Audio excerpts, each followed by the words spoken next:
game for 20 questions, but if anybody else shows up with another game for 20 questions, Chris brought it last week.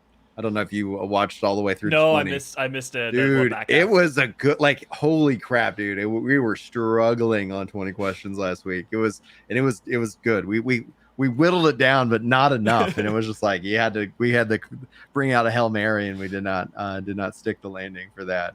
I feel like me and Chili are developing a strategy of like go-to questions because we keep. That's I think what happens. I think that's what happens as time kind of progresses. Yeah. The Demis says nerds. Hey, yes. Demins. Good to see you. Demins. Thank you. I always appreciate don't get me pronunciation checks. Well, that's the thing. It's like, as somebody who's always been dyslexic, who struggles with regular words, people love to like tease me about how I say stanima, and they were like, "Yeah, oh, it turns out you love Final Fantasy. Good luck." I mean, look, you're as someone who doesn't have that same struggle but still can struggle with that. I mean, how long was I saying Gale before I realized that GAOL is just an archaic way of spelling jail? Jail. No, I was with you 100%.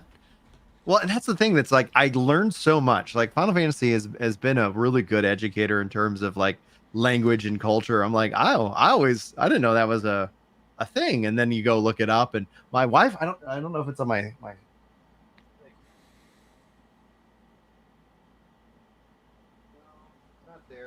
check the other bookshelf. Well, we wait for him real quick. I will say, my favorite words that I think I ever heard mispronounced were lingerie for lingerie and macabre for macabre. But no, I mean,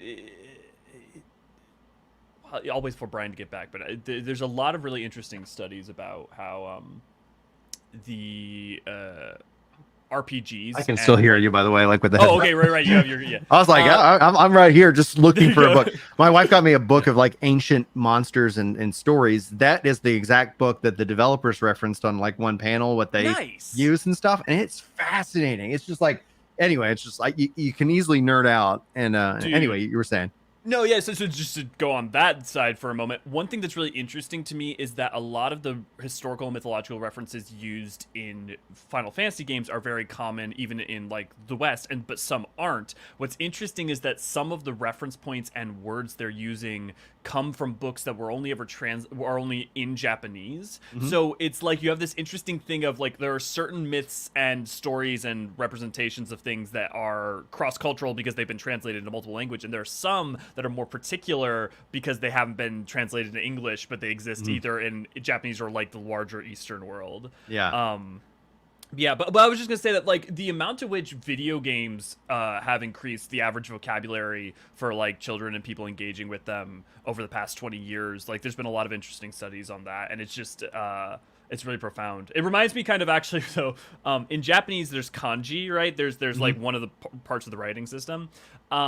There's a bunch of archaic kanji that are like only used in JRPGs, so people can tell if someone like plays a lot of RPGs because like no one knows the kanji for pig iron, but it's like shows up everywhere in Final Fantasy. Yeah, exactly. The other thing, like I see chat talking about, like obviously Ashgardian Elzen names, which are very French, inspired. But for me, it's the samurai skills. Like anything with that, like it is. I always get nervous about the samurai controller guy because it's like, I'm going to apologize. I've listened so many to how these things should be pronounced, but my brain just sees the letters and fritzes out on me. I can understand that. I think the nice thing about Japanese is at least it's phonetic. So you see D-A-T-E and it's date, and it's just always date. It doesn't matter what it's with. Like the sounds are always the sounds. Yeah. So like, that's nice, but also there's to be fair, even when you know some Japanese or like can at least know the sounds, they're just a mouthful. The samurai skills are just a mouthful. Yeah, that they are. And then it's when they also have combined like Hogatu Saku or Yatten. Yeah. No, it's like let's just. Makes me think of Overwatch with I'm forgetting his name, but the Ryuga Tekio Kurao, the like Genji and Hanzo is his name. Yeah, same thing with Street Fighter. Always yeah. Shoryuken. Just like making it, just like pronunciation noises. I did Definitely this words. week while we wait for Chris. I think also Jay is going to be joining us. We'll see if he pops in. The while we wait for him, the I got my astrologian to a level 100, so I've been Nice. working on the controller guide for Astro, and I started leveling up Red Mage. I have no plan. I literally am just like, all right, I want to check out how Red Mage feels with this update. So That I is just the like, best way to go about leveling, in my opinion. Is yeah. like, oh, this seems fun right now. Yeah, I tend to obviously focus it on tanks, healers, and DP and magic casters. But it was nice that I got the Viper done, and then obviously then the requests come in like, "Hey, can you do Monk? Can you do this?" And I'm like, I'm not committing to anything. Yeah. If I like, get to, I feel like at you're some even point, better because you're prolific compared to a lot of us. But even like you like realize, okay, don't promise things because you just don't know if you're gonna have I am time. somebody who is like, if I say something, like it will be what it is, and that's the thing that I find the most enjoyable about like the trolls that happen, on just internet and content creation. It's like I'm not lying to you guys. Like I'm telling you exactly what, and then it's just a function of time, and it's Yeah. usually, and it's always funny because I get a lot of hate, which okay, cool, but I get a lot of apologies. Like I get so many people come back and be like, well, I thought about it. It's like, okay, yeah. It's like, I Turns got it. out if most people take a chill pill on the internet, most people end up being like, oh, that was not maybe how I should have reacted. Yeah. That facts for Yeah. sure on that. But yeah, so I can say this with all confidence. I hate the astrologian. Yeah. I like it in and of itself is like if I find so many things that I'm like, they really need, like I really want to see me slap the mic a little bit more. Them condense down, like take the the Pictomancer approach Yeah. to Astro, because like I got it working with the cards the way I like it. I'm going to create another alternative for people as just an option. But the downside about the cards versus damage and more is that you have to, are you going to be mobile, or are you going to, like what kind of play style are you looking to play with the Astro? And I tend to favor mobility, especially once Endwalker felt like they really brought in more mobility mechanics than any time out in history. So I've definitely prioritized mobility. And in and of itself, I'm like, gosh. And I felt the same way about Astro within Endwalker. Like I came out of the media tour and everybody's like, oh my gosh, Astro. And I was like, oh yeah, all you keyboard and mouse players out there, yeah, you probably have no problem. But as controller players, I can tell you hands down right now, this is the worst healer to play on controller. And it feels like I haven't played the other healers yet, but I suspect Astro is still going to be my Sage will least be favorite. interesting. I mean, I would assume based off my experience, I think Ass is probably gonna stay the worst. But Sage will be interesting just because of how. I mean, they have the benefits of like Eucrasia, where you can like swap over a lot of things, but there's still a lot of buttons that are like useful, particularly at high end game. Man, Ass is so hard because there's like 6 different directions in which you have to like develop that job. Because I have I have 2 people in my life who like are both Ass mains and they want diametrically opposed things. Yeah. And then on top of that, you have the issue of like, okay, when do you like controller versus mouse and keyboard? At what point, like, do you create issues where you've simplified because you need to reduce buttons? I actually think that Dawn Trail does some really interesting things with tanks, with making buttons a lot more usable and in a way. I heard that with the Gunbreaker. We saw that previously in Endwalker, where they kind of brought continuation a little bit, making that a little bit tighter. Yeah. So and I haven't played the tanks yet in Dawn Trail, so go ahead. Yeah, so the 2 big things that I would say, that one for the battle rotation for Dark Knight and Gunbreaker is that their engages, their leaps don't have damage anymore, so there's not part of your rotation, which just makes pressing things in general less hectic. Yeah, you just have less OGCDs to worry about. And with Gunbreaker and Paladin, you have abilities that your No Mercy becomes, I think, Sonic Break for Gunbreaker or something like that, and then Paladin, your Fight or Flight becomes one of your basically the buttons that you press one and immediately press the other anyways are now just flip. So I feel like they're going to probably continue down that path of like, okay, if there's any place where you don't need to make these 2 separate buttons, let's just flip them like we do with continuation already, or Requiescat. I really think, especially playing Viper and Picto, I was like, I really think this is kind of a preview, and that's where like the theory just continues to go into Yep. 8.0, where they've already talked about some pretty big changes, and I personally hope that it's a twofold approach. I hope they change the level sync system, and I hope that they look at these buttons and kind of, not that they have to go full PvP mode where everything is just down to like, yeah, you got 4 to 6 buttons, but where it's like, does this button really need to be its own independent button? And even Take the still with quality of life. Pictomancer, yeah, Yep. quality of life. Because one of the things that I hope with those changes, whether it's, if it's actually both, they don't have to take so many skills and completely rework if they focusing in on fixing the level sync system. But I tell you, the Viper, yeah, anything sub 80, I'm like, this job is, I do not like this job. It is not fun to play sub 80. And I go, man, imagine if I was running that low level dungeon as a part of leveling roulette and I still had all my tools. And Yeah. that in and of itself, I was like, I would love to practice this. And they could nerf those abilities into the ground. It just let Just me at least have have them. something to do. Let Yeah. me at least have them. And I get how that could change with some abilities, like with res, like red. All of a sudden, yeah, this red mage in a level 1, 14, Yeah. 16 dungeon, it can res you. But then I'm like, oh, who cares? Like at the end of the, like, we're not talking about like end game, the race to world first on the latest raid. But yeah, that's just Yeah, kind of the where I fall. No, I mean, like, it's something I've been talking with my partner about a lot. Like, a lot of ideas of, like, what are they going to do with levelers? I mean, they keep repeating like, I don't think we want to go higher than 100. And the problem of, 20 levels below, anything below 20 levels of cap since basically Stormblood Hmm. has just not felt good. And it only gets worse.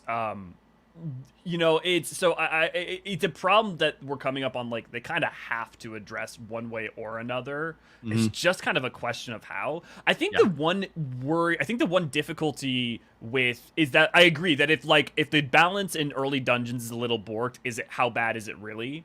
But there you do have the problem of things like ultimates, right? So Hmm. like if you Yeah. have 70 borked, that actually does affect some meaningful content where balance actually matters a little. And I don't know how. I mean, I'm sure there's, you either say, okay, you just keep that content how it is currently, but then you're playing with a different rotation at 70 when you do Omega normal raid than Omega Savage, and Well, I don't know. we've seen them. They were able to apply certain different logical conditions. So if they wanted to say the current level sync system as it exists is going to we're going to retain that for ultimates. And then we're going to bring in this different level sync system that's going to apply to pretty much every other content that we have out in the game. And I think that would be interesting. Yeah, I think it'd be interesting, and it's not so much that I'm even like opposed to it. I think my thinking is that it means you basically cannot practice your ultimate or savage rotation until Hmm. you're doing that content, because you don't get to do any muscle memory practice if, let's say, your 100 rotation is what you're always doing out in the world, even if you're doing Stormblood and 70 content. Yeah. But then when you do those specific things, all of a sudden it's reduced down, which is like that learning it, like that could just be part of doing ultimates and savages, and like that's fine. I'm not opposed to it, but it does kind of suck that you can't even practice that in a more like general way. Like you couldn't go do Heaven on High and be stuck at 70 and get really Hmm. good at that, and then Yeah. take that skill set into harder content. Now, I got a couple comments here I would like to kind of pull up. Yeah, Ray saying, if they reduce the button bloat, why does Viper require a piano keyboard to play it? because it's fun. Well, I don't think it actually. I think what I like about the Viper, is, especially at level 100, is that you have skills that turn into other skills under certain conditions, and so Viper's so deceptive. Like it's so simple. It's so straightforward. It's like actually it's really fun, but it's kind of bonkers how simple it is in reality, but it right. looks like a lot.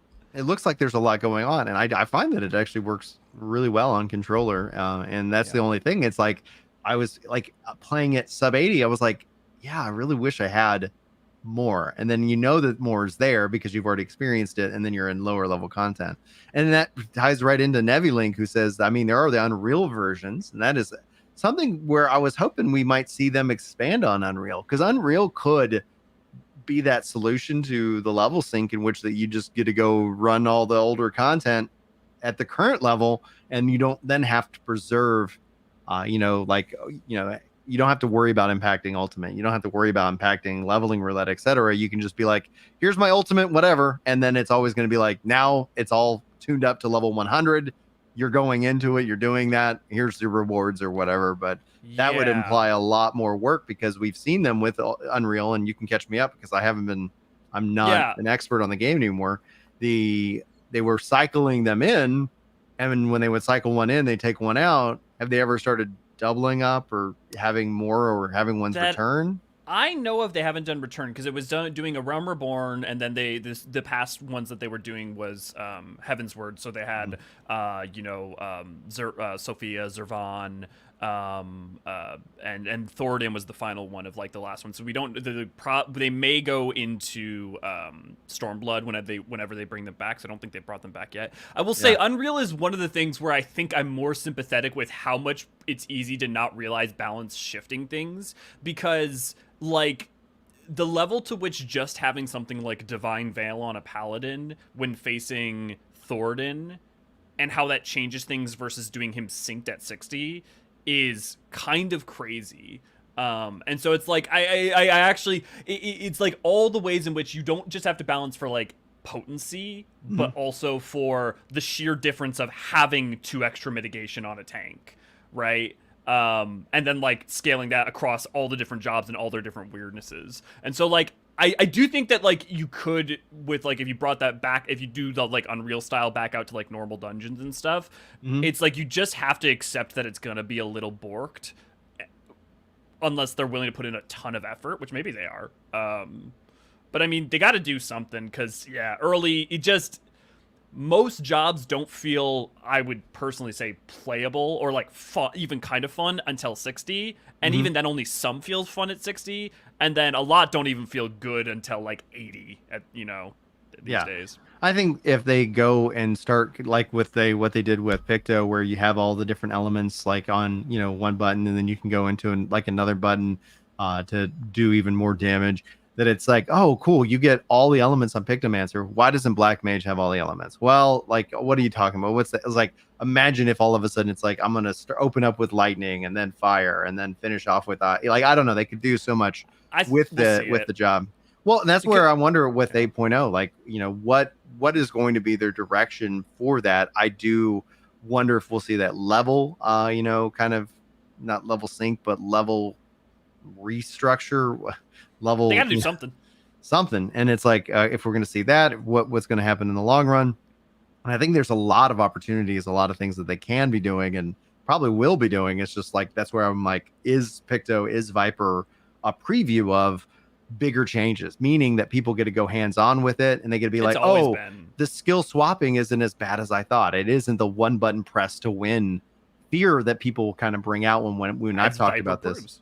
Right. Yeah, Viper proves and Picto proves. Yeah. And I think jobs have always been that. I think if you look at Reaper and Sage, it tells you a lot, and look at their design and how they took a lot of that philosophy and pushed that forward towards all the jobs into like Dawn Trail and as well. Or you look at when Dancer and Gunbreaker came out, and continuation, a lot of those, and how those ended up affecting a lot of design going into Endwalker and going forward. The new jobs to me have always been indicative of what should the near future to ish timeline of like what the team is thinking will represent. I mean, even if you just look at the 6.3 change to Paladin, and how that really evokes a lot of the design philosophy of that you can see in Sage and Reaper, I think is a good testament to that. Absolutely. Now we got a question from chat. Yukino says, would Old Savage glam farms become easier as they improve the jobs by each expansion? And I'd say they do. It's not a question of if, but it's actually a question of like, yeah, it does. That's the beauty of the unsync system. Yeah, the unsync system. And outside of that, even the job adjustments.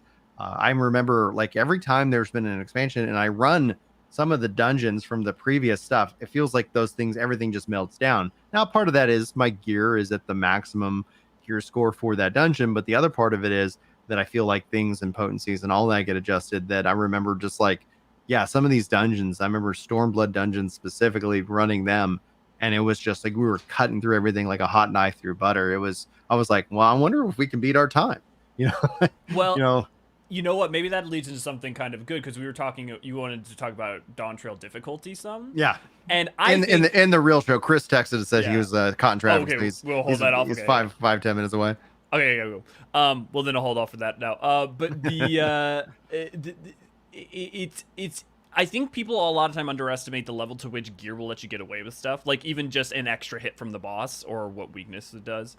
So I think that there's that element to it. But no, I mean inflation for potencies just happens as it's not even that there's a huge I don't think it's even that huge of a shift, but sometimes the difference of like, okay, you went from Paladin gets Bulwark in between 6.0 and 6.3. It's still in the same expansion, and you're technically giving it a buff, to say nothing of the actual like attack rotation buff. Or sometimes you're just making things more consistent, right? So imagine that Ast does the exact amount of potency heal now that it did when it came out in Heavensward.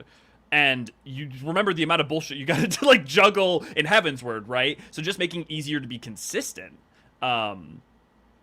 When that happens expansion to expansion, I think that. And then on top of that, when stuff earlier wasn't designed with a job that now exists in mind, right? So what happens when you bring Picto to ARR dungeons, even if it's balanced for them, it was never they were never designed with them in mind. So it's just going to be weird. Things are going to happen. Follow-up question from Yukino says, would it be hard for the devs to put new extreme weapon recipes for the newer jobs? Example, add a recipe for a Byakko extreme Pictomancer weapon. What do you think? I don't think it's hard. Depends. I think it's with 14 in general. I think it's always the question is opportunity cost. It's never a question of like can. Even when Yoshi P says a question of can. As you guys had once say that something could. I forget what it was, but he said something couldn't be done, and then 2 years later they did it. But no, I think it's absolutely possible. I think you also look at their commitment to go back and put Ultimate Weapons versions of stuff for old jobs. I think they're probably more open to it, especially now that they're starting to get through their backlogs of quality of life things they wanted to fix, things like duty support, the visual update. I think we could see more like quality of life things like getting extreme weapons for old jobs. It's more likely now than ever. I don't know. Especially because the memory rewrite that occurred, and we see that with the 2-die channel. That's when they announced it. Like the thing that I was like, holy crap, they have put a ton of work behind the scenes to allow for 2 dies. So is it possible?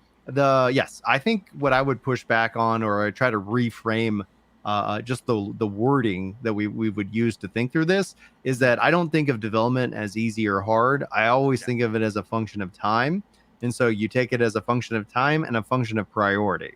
So how long would it take for them to do that is, I think, a more reasonable expectation. And actually, that would be a question that whenever Yoshi P's asked questions, rather than saying, could you do this or could you do that, asking, how much time do you think it would take for you to do this? Because what that does is it seeds in his brain, he goes and evaluates it and he goes, oh, that would take 6 months to do. And then what that would do is communicate to the entirety of everybody listening to that question. And then they could say, oh, we really want that. That should be a high priority. Or 6 months to do just that. Wow. What about this? Yeah. Could you do this? How much time would it take you to do this instead? And it's like, oh, we could get that done, in 3 months. And you're like, oh, let's do that first. And so that would be something where, from a development and communication perspective, instead of hard or easy, I think it's how much time does that take? And now, as to my estimate of how much time that would take, I don't think it would take that much time, assuming that there's no memory unknown issue that is plaguing that behind the scenes. It's just updating with the art assets and the recipe configuration and putting it into the game. In theory, you could just tie it to the coffer. So, since you open coffers anyways. Exactly. So it's just then, I think from a function of time, it's like, how long does it take to do that with any of it? It would be the same thing. And then it becomes a function of priority. Do you want that over something else? But the good news is that when Yoshi P has communicated that around 7.3, the amount of rewards and things like that they're able to put out at any given patch is going to be going up significantly. And I think that is going to help address things like Byakko's extreme Pictomancer weapon, as well as things like that have I've heard from people complaining about 14, which is fun that it's just not me. the about how the what is the variant and criterion dungeons. I Yeah, was the like, criteria. Drew, how it's like, wait, why should I do this? And maybe that's something that's going to end up ultimately helping solve for X there. More rewards there. I mean, it's just like it's if the art team is doing that, they can't do something else at the same time, right? Right. And so, like, I fully agree. That's what I try to get at with the opportunity cost. It's like they always they have a limited amount of people working for them, and they can only put them on certain projects. And also, two projects that seem simple might be vastly different in complexity in reality, or different in resource allotment in reality. So that totally agree.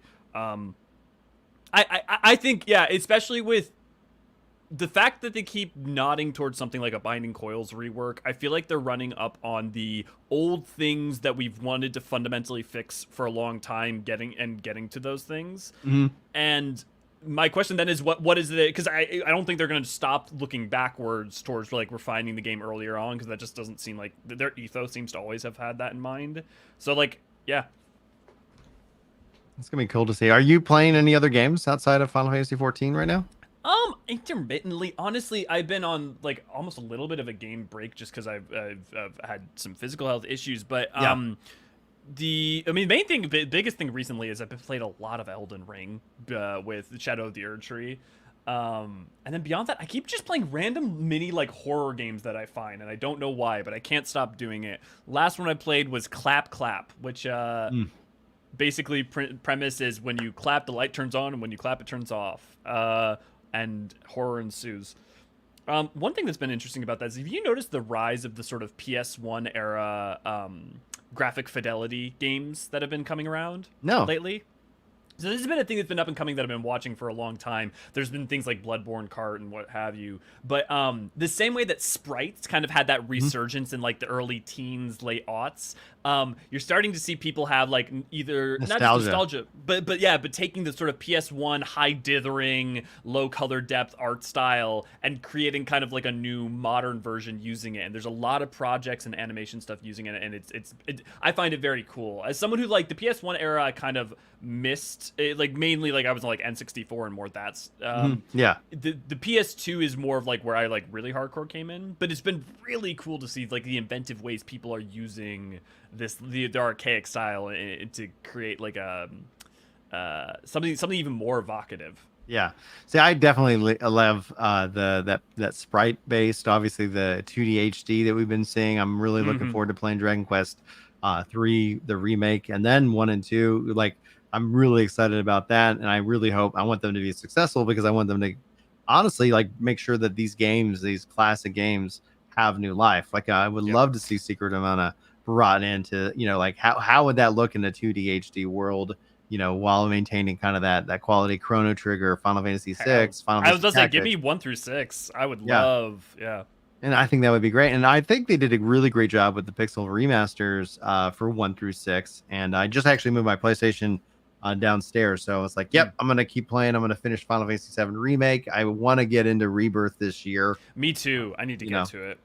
I heard it's just so massive, and it's just like that's exciting. That's exciting to see, and it's also in Unreal, which is really kind of cool to see that them shifting into that engine outside of things like Octopath and more. And I wonder if we'll see Unreal become a bigger part at Square Enix. Well, the first thing that Nomura shifted over into was he shifted Kingdom Hearts 3 over into Unreal 4, I think. So I wonder if it's also a Nomura push at all, in particular, because I don't know if anybody else has, but I have no idea. I'm just curious if they had like a positive experience on Kingdom Hearts 3, and then probably they would have started although maybe remake started in development while 3 was still going on. Who knows? Nomura's got his hand in like 6 pies all at once. Yeah. So the other thing I've checked out outside of, like, we'll talk about No Rest for the Wicked, in the main show when Chris gets here, and Jay says he's also like stuck in traffic. So we're just hanging out doing an awesome fun pre-show, just chatting and talking games. I played the Throne of Liberty open beta.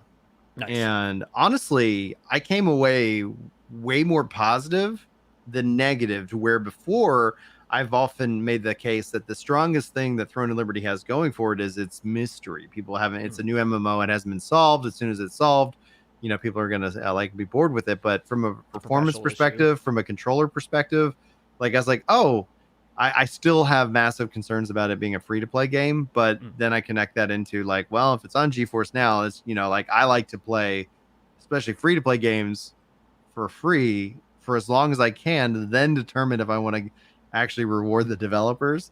And that's what made me kind of laugh about what Yoko said, is like talking about playing Honkai Star Rail as a non-whale and absolutely hating it. And that's where Oh, it's you just like, can. how long can I survive in this free to play game? And if I get to like a ridiculous number, if I get to 100 hours in a free to play game and I haven't spent any money, I'm perfectly fine with spending money at that point. But I Yeah. challenge myself to that, which just like there's some that I'm like, yeah, I'm setting this down now. This is not going to be good. But it's going to be interesting to see where Throne of Liberty falls within the mindset, because it is more heavily focused on PvP. It's also got more roots in a sandbox mindset, so player-driven economy, and they're monetizing it a player-driven economy that way, where the way you purchase items from the auction house is through the premium currency, which means you can get the premium currency by putting up items on the auction house to sell. So it's going to be interesting to see, because the last time we saw somebody attempt that was Diablo 3. And that, well, it's interesting that I want to say that didn't go well, but it had its proponents, and it still Mhm. does. There's still some people who did very well during that time, who were like, this is great. Yeah. um I knew people who made a lot of money because they were just yeah. they were just selling gold. They ran bot farms to farm up all kinds of drops, because it was engineered that in order to get the drop that you wanted, you had to go to the market. The game wasn't going to incentivize like, let's give him something cooler to equip. So it was always going into that, how do we monetize, and which made people feel immediately bad. I think it That's the could have problem. worked if that you were also getting drops that were really cool, and then you wanted to get something maybe a little bit better, then that's your call. But as opposed to Yeah. like, yeah, I haven't seen a weapon that I can use a drop at all. Like, all right, what's going on with this? I mean, honestly, to me, that's always been the issue. And as someone who's been broke a lot of my life, like, and not being able to like, I just to be frank, Dude, when we were like, thankfully we found Dave Ramsey and paid off all our debt. But yeah. that was like, you never feel more broke than when it's like you owe people money and you don't have any, and you're like, Yeah. oh, I mean, it was not that long ago that for the first time I'm like, my bank account says more than 3 digits. This is amazing. all right, winning hashtag. Right. But to me, so like I've always had this issue of like engaging with any game that's free to play that costs, like I'm very highly attuned of like the level to which just I can't engage with it and where that Yeah. barrier is. And to me, I actually think it's sad, because a lot of the free to play behaviors incentivize scummy design, but like there are if you make a game that is relatively rewarding, like, and that gives you a relatively fair amount of currency with relative consistency, Mm. you actually like, it's not that hard to make a free to play game that has whales that actually is still approachable to a normal free to play player. And like a good example of that to me is like Arknights Mm-hmm. did a really good job with its design, where like Arknights, and I know Genshin probably gets a lot of hate, and I don't know if it's gotten worse lately, but like early on Genshin was pretty good in that, yes, money made it so that I could get more people, and yes, I could like get the E6 or whatever ability thing, but you really didn't, there was no, I could just play that game as a free-to-play player, Yeah. and I never felt like I ran up against issues involving where like I needed to spend money to progress, or I needed to spend money to feel like I was having a good time. And so it's sad to me, because I think you're right in that, like, I think there are versions of these mechanics that are basically just that when we get them in the real world end up being fully toxic, that could be fun, but they have to be designed in a way that it's fundamentally fun, and then also has this thing, rather than you need to do this thing for it to be fundamentally fun. Yeah, exactly. Now, as Chris jumps in here, Yokai has one final question. What is your speculation or ideas of the Beastmaster? It's Pokemon, right? Like, there's just no way it's not, like, to me, Right. like, I mean, because it can't just be collecting monsters that each have a single ability or whatever, and then it's just Blue Mage 2.0, because then it's just effectively, yeah, I mean, it could be, but, like, to me, the most interesting version is you do something like a WoW Hunter or Pokemon-y or whatever, because that's the fun of I feel like that's the fundamental excitement of collecting with Beastmaster is going and capturing a bunch of creatures across all of Eorzea or all of Heidelin. Does it have a raising component like with Sanctuary or something? Ooh, that's a great question. Right. I would hope so. Is it Pokemon or Monster Hunter? Right. Or if you not could Monster capture Hunter, and level, whatever it's called. Right. Yeah. Imagine though if you could capture and level so that it ends up being that Pokemon where it's like, all right, yeah, you got that dodo, and then you've invested in that dodo as you've played as a limited job. Boom. That would be something that for me, one of the things is give me XP. I'll do whatever. I will do whatever. I will go and grind for XP all day long.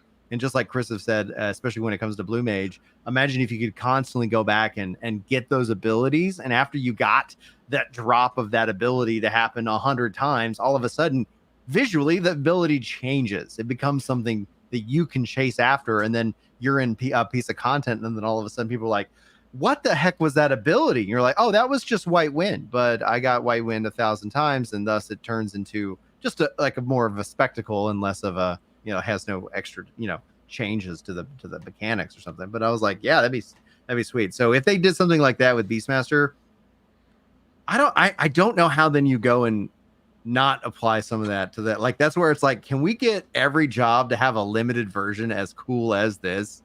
I think that's where that dream. You want the limited system to add more room, not less. Right now, the limited system, the amount left and the amount right it can go is exactly Blue Mage because it's the only one. But what the lesson learned from Beastmaster needs to be, whatever you come up with is going to be crazy. I don't want the limited job to have a rule set like what is a dungeon, what is a trial, what is a tank, what is a healer, where it's very clearly defined. When the next dungeon comes out, we're like, I already understand. Like, it's going to be this, and then this, and then this, and then this. When the word limited job gets thrown around, that needs to be in my mind, that needs to be a blank check. Which is way cooler. That's the benefit of having the space, right? Right. So come up with anything, Time Mage, and I want it to, they tell us Time Mage, I want it to be like unlimited potential.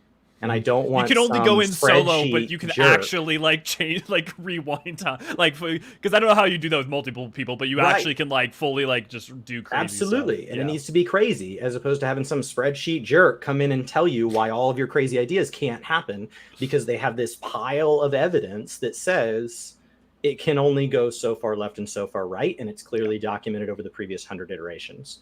So like. That's the advantage that Beastmaster right now still has is we don't know. Like that's the coolest part of Beastmaster is the unknown. Would dragons be off the table? People. Oh god, that gets really hard because dragons kind of fall into a question of sentient races. It would be like saying are dwarves on the table, and at what point, if you're going to put dragons on the table, are you going to put Lalafell on the table? Well, they lost the word beast. Did dragons? Yeah, allied societies. Yeah. So. I guess Allied Master. Society Master. The new what is Allied Master? You can catch dwarves in balls.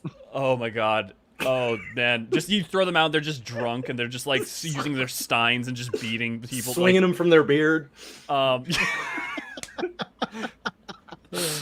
my god.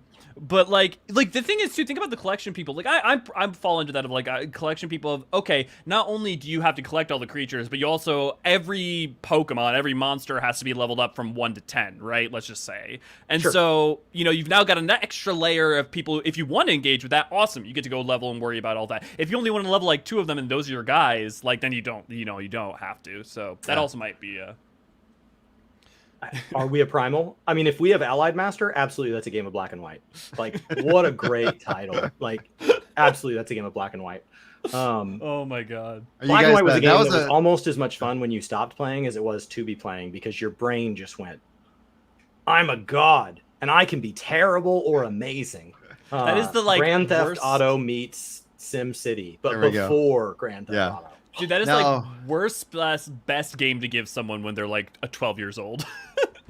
Now that Chris is here, like that was just a little mini podcast that I was listening. I didn't hop in right away. You're good. I know. I was having a good time.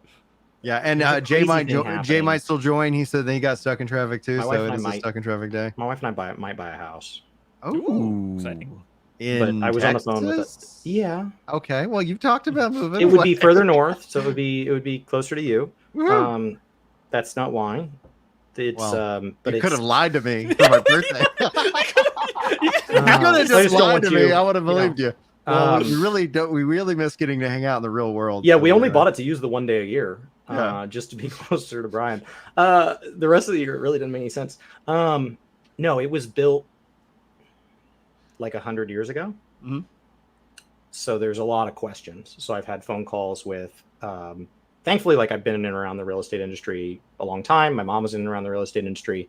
I had a contract job for a while working for a tax company. So like I've talked to a loan guy this morning. I've talked to a CFP this morning. I've talked to a architect this morning. I've talked to a tax guy this morning. So like it was just a lot of like, I need you to tell me all the reasons this is a bad idea and I should not do this. And I've done this a couple times over the last 6 months, and all of them at some point, I haven't had to make very many phone calls before told it was a bad idea.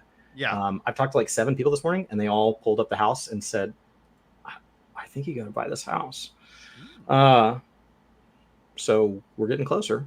Cool, man. Nobody told me it's a bad idea. As a matter of fact, a few said, I think this house needs to be internet. Specifically you guys, because I think there's some visions that you guys would have for this home that are cooler than what maybe a random stranger would have. So like, I think one of the best outcomes is you guys buy this house. And that's a difference. The other houses were all like, nope, don't do that. And I was like, great, money saved. So we've been slowly saving up a down payment. And each time somebody tells me no, the down payment just gets bigger. And so I was like, do I keep waiting? Like, we're not in a terrible state. Like, we have a house right now that we hate. That's fine. So like, I'm not going to move if it's not going to be better. And the bar to clear is this, which is here. So my partner's been building her dream home over the past 2 years, and it's just getting finished in about 4 weeks. I'm pretty sure this is a money pit. Your current house?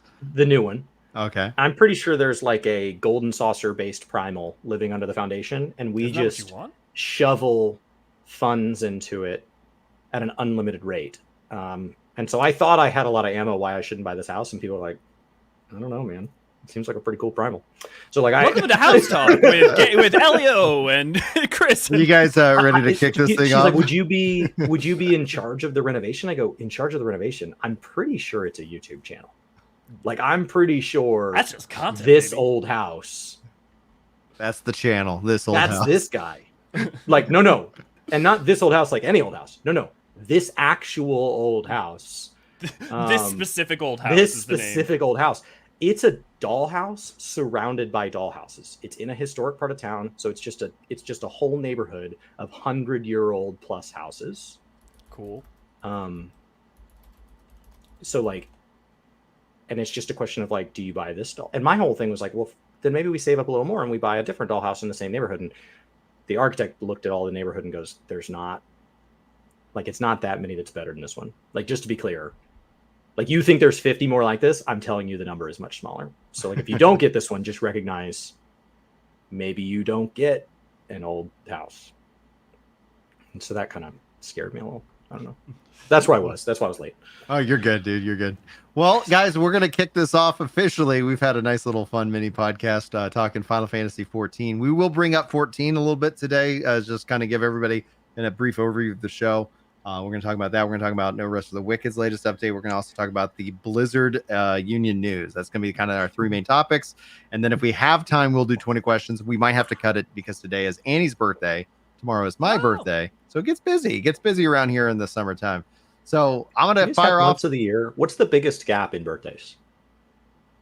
With so many kids, not many. I was trying to think, probably like it. I'd always felt like it was from Izzy to Maddie from January to June, but now we slotted in Molly in April. So if we slide in federal and major Catholic holidays, do you ever go more than 30 days without the reason to prepare a very, very, very large meal? Not a regular large meal, which you do every day 3 times, but like an enormous. I eat like maybe once a day. It's twice if I'm lucky. Like, I feel like there is a celebratory level of meal at least once every 30 days. Oh yeah, easy. Well, and then you factor in the fact that I went to the grocery store and bought then stuff you factor for salad in for the 2 of us and was like, what the hell? Yeah. Between my brother and my sister-in-law and us, like, I think we have every month covered. It's like, yeah, there's something to celebrate every month. All right, guys, let's run it, because I'm sure that I'm going to get some messages going like, hey, let's go to lunch.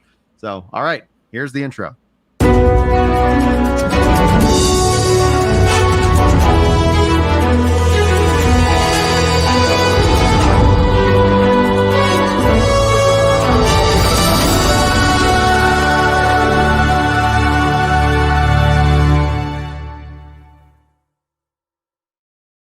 Hello, everyone. Is that loud for anybody else? That was so loud.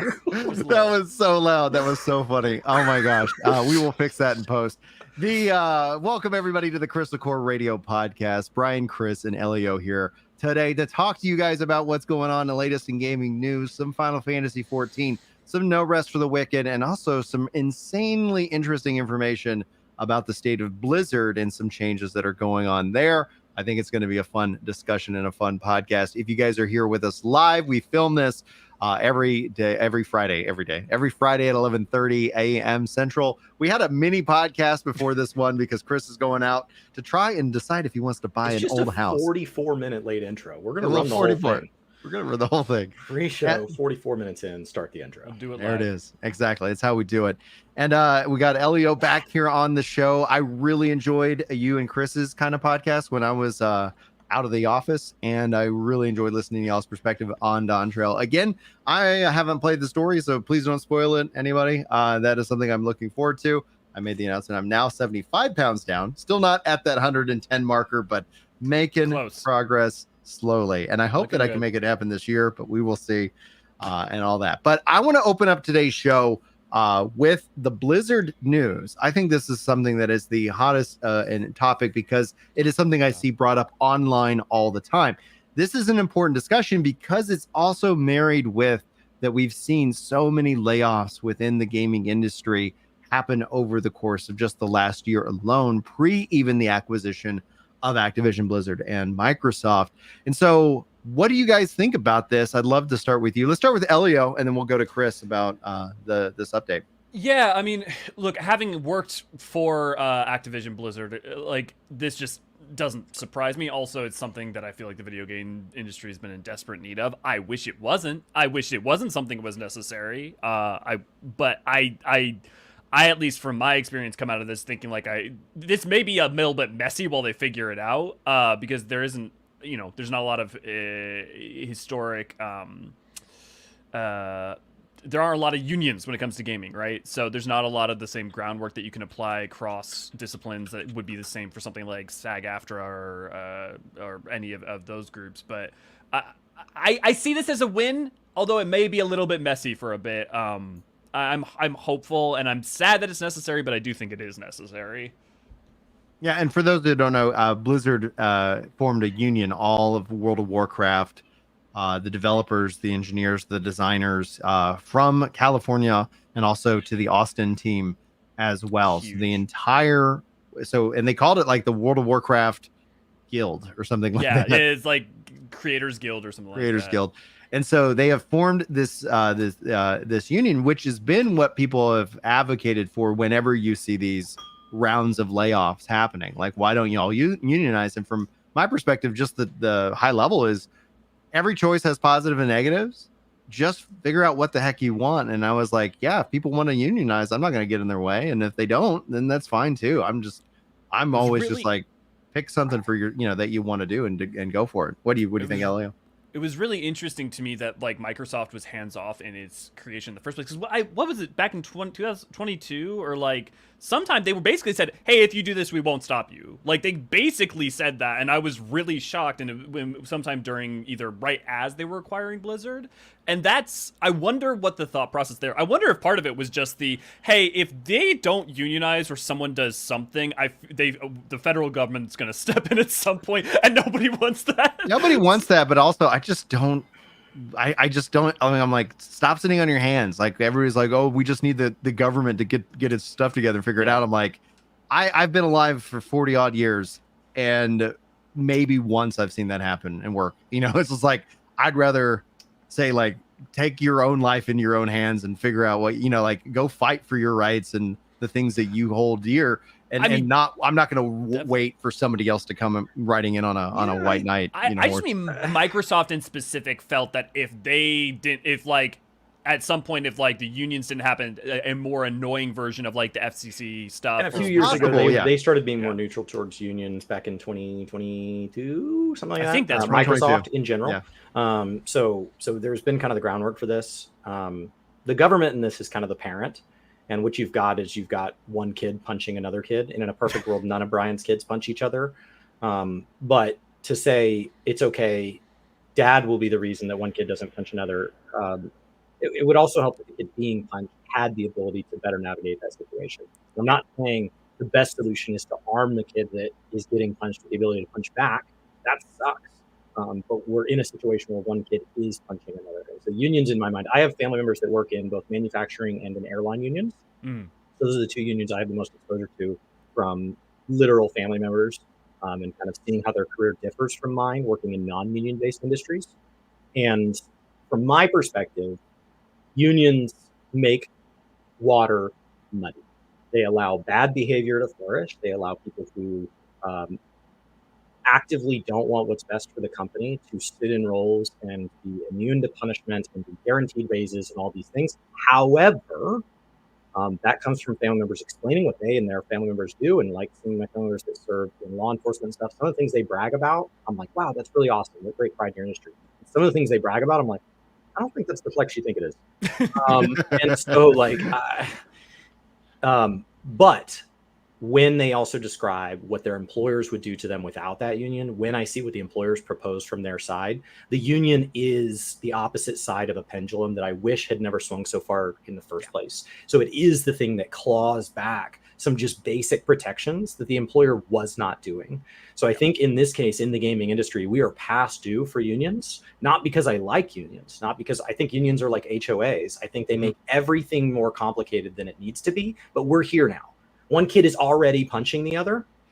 I would love for us to say it's okay. All of Brian's kids are just going to get along and it's going to be great. But I already have a kid with a black eye multiple times. I've got a kid who has a broken arm from being pushed down the stairs. Like, we are past the no intervention standpoint. And the kid doing the punching, just to take this analogy to the next level, is now going to be armed with AI robots that can do all kinds of crazy stuff. Yeah, they're way. He doesn't even have to do the punching anymore. Working out at school, like they just entered the football team or whatever. They're being taught at school how to get even bigger, and it's like, oh, this isn't going to make it better. I have got to do something to arm the smaller, more vulnerable child. That's where we're at now, and like I wish we weren't, but I think unions just are the solution to the employer-based abuse that the industry is now made the norm, because now it's a culture. Now you can't just go in and say, oh, we'll replace the CEO and it'll go away. Oh, we'll replace the game director and it'll go away. No, it has become the standard practice. So unless we're going to have somebody come in and negotiate on the behalf of the employees to set very clear terms, and yes, that is going to result in some moments that feel like, oh, I heard this one story of this game dev that only shows up on Mondays and brags about not doing anything, and it takes 6 months to fire them. Absolutely, it will result in those things. But the alternative is the just absolute tragic circumstances that are coming out of Blizzard on a quarterly basis. It's like their quarterly export is, we're releasing this many games and this many scandals. Like, it's just frustrating that they are. And so like, you have to do something, and they're not the only. It's not like, oh, well, it's just Blizzard, so shut it down and it'll stop. The industry has a wide-reaching problem that unions could help solve. Well, it's going to be interesting to see if this actually has like a knock-on effect where others say, hey, wait a minute, like that, they got that kind of protection. I'd love that kind of protection. Oh, I will. We see kind of various different abuses, and it's like, I know, speaking of the engineer, like I've never been in a union, but I also have the unique advantage of I don't owe anybody any money, and Dems is talking about that. Like, you want somebody to defend yourself, and that's why one of the things that I said right at the start of this is that I'm not sitting on my hands waiting for somebody to come in and save me. The thing that you realize is you actually have more power when you're not in debt. And that's one of the reasons why these companies love to know if you are in debt. That's one of the, when you go get hired, they'll run a credit check on you to see exactly where you fall. And then they can leverage that. So it's about whether telling your boss you're financially independent is also telling them you could quit at any time. I could quit at any time. Oh, like, I don't think I need a raise because my mortgage is putting pressure on me. Right. Exactly. And so one of the things is that outside of whether you guys ever want to be pro-union or anti-union, in right now, whether you want to wait or you want to collective bargain and all that, like I'm more power to do whatever the hell you want. I tell you, change your life. Like if you can get out of debt, you can now have the leverage and the power because you don't have to do that. And what I have found personally, because we paid off all our debt, is that as soon as I did, all of a sudden my paychecks just went up. And it was like you would wish that would happen naturally, but that's not the reality. I can wish for things to happen all the time, and ultimately there we are. And I agree with that sentiment. I will say that I think there's something to be said, though, also about relying on everyone to be their own advocate is a bad recipe. Agreed. Because not everybody has that skill set or the mentality. Like, not even like Correct. they haven't fostered a positive mentality. They're just people who struggle to do that. Women like, in general, one voice we know actor historically. can't do what SAG. Right. Like SAG can do things that no one actor can do. Right.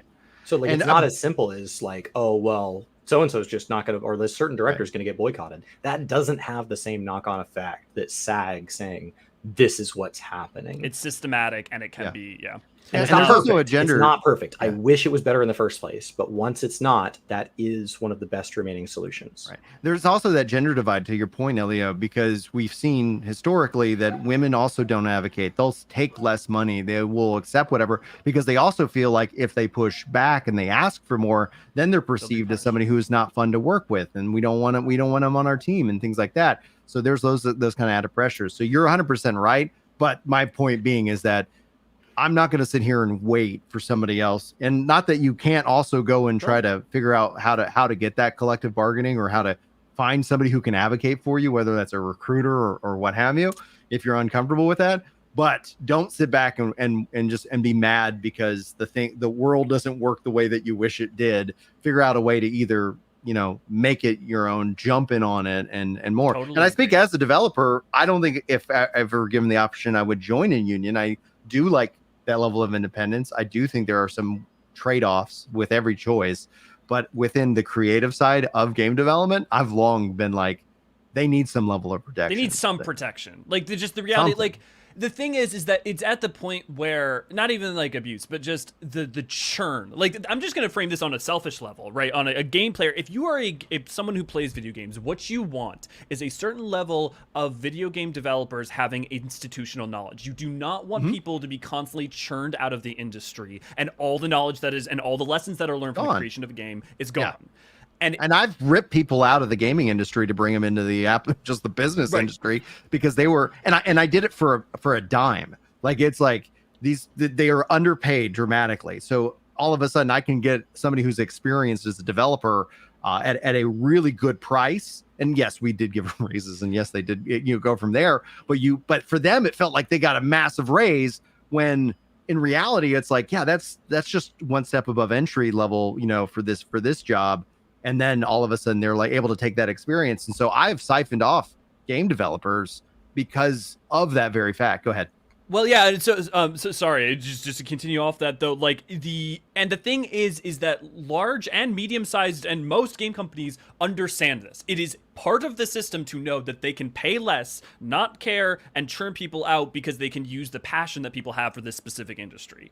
I'm not saying that like, shake fist. I'm just saying that literally working for Activision, having talked to them, it is literally part of their plan. It is part of like your contract and how it is situated. Is like, we're going to work you as hard as possible for 6 months if you're a QA tester, and then you are going to be not able to work in the game industry for another 6 months, and then you can come back. Like everything is designed to churn people out, and it's creating bad results. So I applied for a promotion at work this last week, and my boss said, you are qualified to do it and I will do it if you want. But the reason I don't want to promote you is I want us to have a long conversation about how you're going to maintain work-life balance and how this works for your wife, which he said by name, because here are the things that you have mentioned are important to you. And I want to make sure that we have protections in place for that.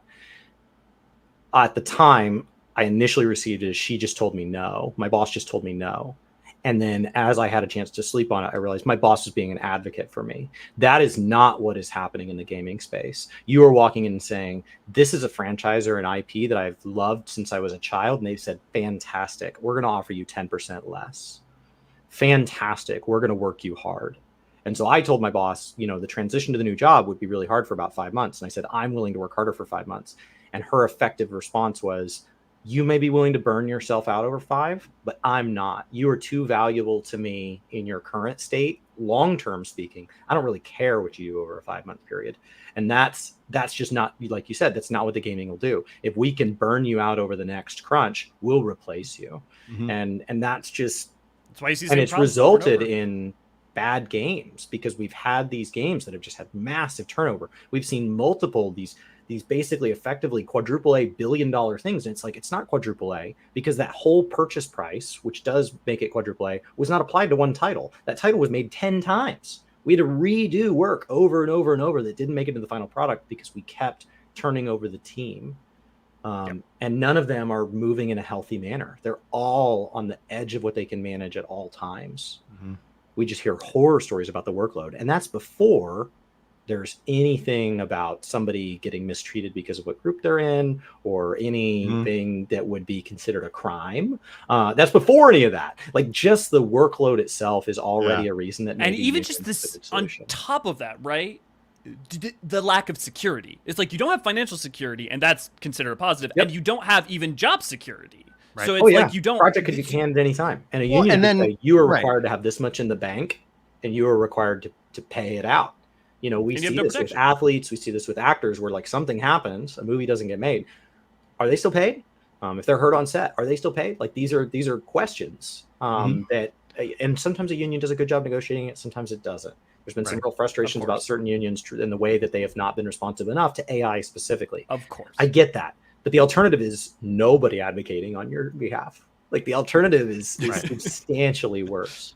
I'm really interested to see what kind of knock-on effects this does have. And because, ultimately, will we ever see, like we have with SAG-AFTRA, where it's like, is there just a union that encompasses the designers, the engineers, the testers? We saw the testers already. They kicked off with that. Is it studio by studio, or do you see something bigger, more broad? Happen. Just a gaming union. And all gaming employees. I've advocated that. I wish us gamers actually had a consumer advocacy group.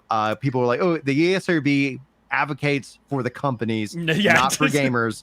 And so one of the things that when people have complained about microtransactions and all these various things, I was like, the only real solution that I can think of is that we would have to form some kind of consumer advocacy group, and that would require gamers opening your wallet, because then you'd have that lobbyist at Congress saying, hey, this isn't good.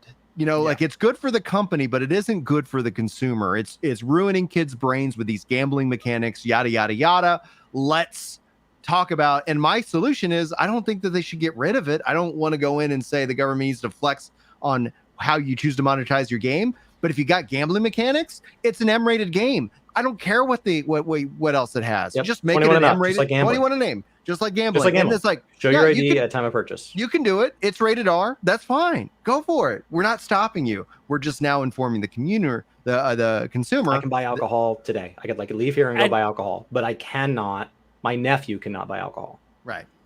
Or at the very least, too, like a metric crap ton more transparency, right? Like, I know obviously there's a lot of gotchas that label their drop rates because they legally have to. Thanks to Leon got sued because they were manipulating it all behind the scenes. The New York Police Department right now, it turns out they promised transparency and then aren't giving. Yeah, and then they were taking things out. What? Yeah. So what enforces that transparency? How do we know what's there? Like, what really gives us that? What's the metric? So like, I don't know. I think for starters, let's just protect gaming employees. I think that they are a portion of the gaming community. They're the portion most abused in most cases. Not all, but in most cases, because they're getting abused as gamers and as employees. Like, they're getting hit from both sides. And I just think you will get I think certain problems are never going to disappear, but I think certain problems are going to be lessened just on a sheer fact that institutional knowledge is just going to become more widespread. As I'm not saying unions exist for gaming, so now gaming is going to be some hollowed ground. But I do think there are going to be benefits that we'll see, and they're the next not 5 perfect. to 10. No, like my brother-in-law that's a pilot, so he's in the pilots union. That works very differently than my several cousins and uncle that are in manufacturing unions. They work very differently. Their membership and how you choose or choose not to engage with that union is very different. The pilots one sounds more like an HOA where your property's kind of opted in whether you want it or not, as opposed to the manufacturing one seems like you can kind of cross the line and be an enemy of the union, which has its own problems. And so like, you can't just toss a blanket statement and say unions are good or unions are bad. Right. But I do think this situation's at a point where a union, just like Amazon workers, there comes a point where, I don't know how many times I'm supposed to be in a bottle, but it doesn't feel like it's a big number. Yeah, it should be 0 unless you're on the road. It feels like 0 is probably the number. Yeah. Maybe we should all agree on that one. Maybe that one is the number. But just a thought. Right. Exactly. Like maybe the number of times you can be run over by a robot at work is 0. I don't know. But like wherever the number is, we're well past it. Yeah. Now, I want to kind of push back on one mindset, though, because I see online a lot of people complain about capitalism, and I would like to reframe the problem. It's not capitalism, it's corporatism. It's that absolute profit-driven mindset, which has a knock-on effect from capitalism. But we talk about video games that would not exist without the capital to make them and the ability to make profit. No one's out there tinkering, making a AAA Spider-Man game because it's like, it's the good feeling to do. But I do see that mindset online, and there are problems, and that we can absolutely critique the system for sure. But I just encourage that. I think of it when the problems within the system are the fact that we have it's more corporatism in my mind. The problem is enough is never enough. And healthy growth is not enough. The problem is that consistent healthy growth is not enough. It really, I think a lot of it in part comes down to that. Because that greed is good mindset where it's like, we got to just like, okay, get my bag and screw 10 years from now. Right. We're only thinking it, in a 3-month, cycle. The quarterly goals determining what a CEO is bonused and stuff has led to a lot of bad behavior because they're not encouraged to think about 5 and 10 years from now, as opposed to employees that are less like Arizona Iced Tea or whatever was asked why they don't drive for more profit now, and he goes, because we don't need it. But he also caps his salary at like a percentage of what the lowest paid person is. Yeah. So like he doesn't make more than I think like 4x or 5x of anybody at the company. So there's some ratio, and like obviously he can be the highest paid, but he's just said like, just tell me where the median or the lowest. I don't remember how he sets his salary, but it's something where he said like, here's what the range of employees at my company are, and based on that we will set mine, not independent of that. Like like an airplane manufacturer that keeps most of its doors while flying, they might get a 50% raise in a year, and that just seems silly. Like you shouldn't get a raise in any door that you landed with less doors than you took off. Like I don't know where we agree on that rule. I don't think the issue is really with growth. Like I would actually kind of focus the mindset on the fiduciary responsibility, because I've talked to many CEOs. I've talked to a lot of people in leadership positions that say, I wish I could do that, but I have a financial responsibility to the shareholders. And this is something where we've seen with manufacturing, like talking about unions shipping overseas, where even from a national security risk, this is not a good move for us. We shouldn't have China make all of our medications, and then all of a sudden a pandemic hits and okay, we don't have the manufacturing here to do it, but the financial fiduciary responsibility. And if we were able to maybe just somewhat attack that a little bit to where you can be like, how do we have a good fiduciary responsibility that isn't quarter by quarter basis, but we're talking, decade by decade, generation by generation. That's renewable. That's, building out like infrastructure. That's getting rid of Microsoft's 18-month contract policy. Dude, no, I am that's really what it is. Like, it's way more exciting to make, a $10,000 gain in your net worth in a day because you put it in whatever Pelosi told you to, than it is to say, cool, this year by my birthday, I'm going to be worth the 1% more I should be based on my plan. Like, that's so boring. Yeah. And on the other end, like when I say growth, you're right. It's easy to imagine like it's all greed of like CEOs, and it's more complicated than that, where it is like financial bruises. Like you legally cannot be emphasizing the if you have the choice between 5% and 7% in what seems like an obvious way, you're going to choose the 7% because you are legally required to, right? You have to. but that's like, I'm legally required to do this, and I don't think this is the right thing to do. Right. And that's why I say on a macro level growth. It just that, in that, like, as a collectively as a society, we have like the system that we have currently is set up to say 7% must always be better than 5%, only thinking within the corridor, never thinking. And we're getting better at it. 10. There are times now that you see within local governments where they don't have to always accept the lowest bid. We've gotten better and better at legislation that says, like, I have to accept the lowest value bid, and so I can start to come in and say this person's building at this quality, or this person has this track record. And so, you know, they didn't come in at the lowest bid, but they came in at the second or third lowest bid, so they seem to be within market range, and we have a reason to trust them over the new guy. And so, like, we are slowly learning. Slow learning is hard to get excited about. It's really exciting to report on the never before done good or bad news, usually bad, as opposed to saying, hey, the infant mortality rate has declined by 3% over a 20-year period. That's a wonderful thing. It's not exciting. And so, like, bureaucracy is improving, but it is designed for gridlock. That is plan A. That is thank goodness. Like, we don't want a system that swings way left or way right on a 2 to 6 year period. That's insanity. But what that's resulted in is a system where that also means that poorly working things also get equally entrenched. And so when we look at something like the gaming industry, there's a lot of bad behavior that would be really hard to sort out. I don't want to just rip the Band-Aid off and just say, come in with a power drill and just you know, get rid of anything that looks bad. We would lose a lot of things along the process. You know, we've seen that as we've gone through these accusatory phases. If we assume that every accusation is true, that's an enormous benefit to the victims. That's an enormous detriment to the people who were falsely accused. And so we've seen people's whole careers ended over things that didn't turn out to be stuff. We've also seen people who were done being victims overnight. And that's wonderful. But like, it's come at a cost. And so when we talk about unionizing, ideally it's also something that it's done as quickly as is safe, as quickly as is reasonable. And that may be frustrating. It may mean the pain has to continue for a little while longer. But we don't, like, the goal is not to just lose Blizzard. Like, there are people that say that, like, just light it all on fire. That's a huge loss. Yeah. I don't want to lose Blizzard. It's easier to burn it all down than to try to incrementally improve things, right? I would much rather incrementally improve things. It's always true. But that comes from a guy who would buy a 100-year-old house. Like, there you go. That's way harder. It's way harder. Tearing it down and building new is way easier, but it's a huge loss. Yeah. And you also risk, just to say, like, when you burn everything down, you create fertile ground to grow something anew, but you lose control of that. Like, you don't burn it all down, then create a nice, structured, perfect version of what you want to make. Like, things will be chaotic, and in that chaos, worse things or all sorts of things can grow. You know, that's what typically. It's interesting because you bring up some really good points, and we've seen that hidden cost come in over the course of the last decade.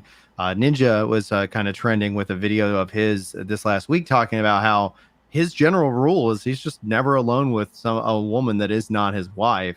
And we've also seen rising rates of, like, loneliness, especially within women after Me Too. And I heard somebody say this, I don't know how accurate it is, but it's that the real winners of the Me Too movement were the rapists, because they're still out there raping people, and guys are afraid to talk to girls, and girls are lonely because guys aren't approaching them. And it's like, yeah, that sucks. And I saw, like, people just trying to dunk on, you know, Tyler for his view of not hanging out with women who aren't his wife. And I'm like, dude, that sounds like a great level of defense. Like, whenever a woman walks in to any kind of, like, whether if Julie is not there, I don't have alcohol. Like, it's just a general rule that I make for my life. I work in a job where I have a partner. I have another half to me, company wise, and my other half is a woman. She's just a couple years older than me. She's a woman. She has a boyfriend, but she's not married. And we spend, I would say, regularly 20 to 35 hours a week of our work week together, and it's just the two of us. Right. I am not afraid of that situation. Correct. When I am in a position where, you know, I would be working with, like, a customer of ours, and that's a single woman, that changes the dynamic, right? And so the level of, like if we were to go somewhere together, I feel she should drive in her car and I should drive in mine. She can follow me. I know where we're going, or whatever. Like, I don't want that to be something where she feels threatened at any stage. Like, I want her to have that maximum autonomy, because who am I? I don't have any trust there. And it goes both ways. Like, I don't know if she's nuts. Like, and so you're right. There is a fear that's been added over the last several years that maybe 10 years ago I would have said, she seems reasonable, and they would have all been fine. And now I don't feel that way.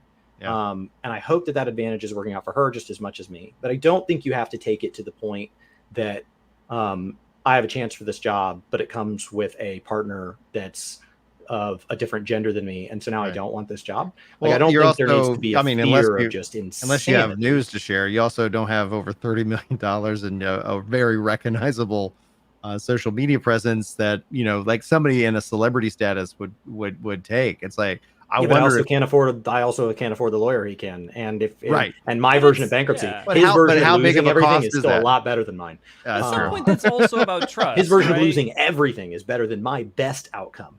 So like, there is a difference there. He's unfortunately going to have to just live in obscurity in one of 3 multi-million-dollar houses and vacation the rest of his life because he's not allowed to have a career again. I would be lucky to achieve a fraction of that if everything goes well. So like, we're not on quite the same line. Yeah. I feel like I might have a weird perspective just because a bunch of different like life experiences. But like one, I had a lot of anxiety around well before Me Too about basically all the fears around that were things that I already kind of had partly growing up in a mostly female household and like a lot of stressors and horror stories that they had gone through. But also like for me, I feel like a lot of that comes down partly to trust. Like you can't it's not about trust when it comes to talking about like social media mobs or talking about like you can't control that narrative. Correct. But when it comes to personal life, to me, that's about figuring out your boundaries and figuring out your relationship with your partner and what their boundaries are and trust. Like I feel like I have no drinking with her by myself. Right. Like that's very different than us being in a work position, dressed this nice or nicer, working at separate desks in separate offices alongside each other, but with each other for 30 hours a week. That's very different than let's go see a show together. Like those are different. But that's kind of like what's weird, like, because for me, like, I grew up having mostly female friends, so it's like this weird thing where like having more casual female friends in my life is, and would go like get a drink or something is like a thing that's normal for me. But I'm not saying that everyone should be able to do that or that like there's something wrong with necessarily what Ninja's doing. I think, but like it's what's weird is I've noticed like a prescriptivism around like that there needs to be barriers under all circumstances, as opposed to like just contextually with what is okay and normal within the confines of your life and relationship. And that's what I think I found weird maybe the most, is that it's like that there is like a norm of like having to have those lines as like the only acceptable way to protect yourself makes me sad.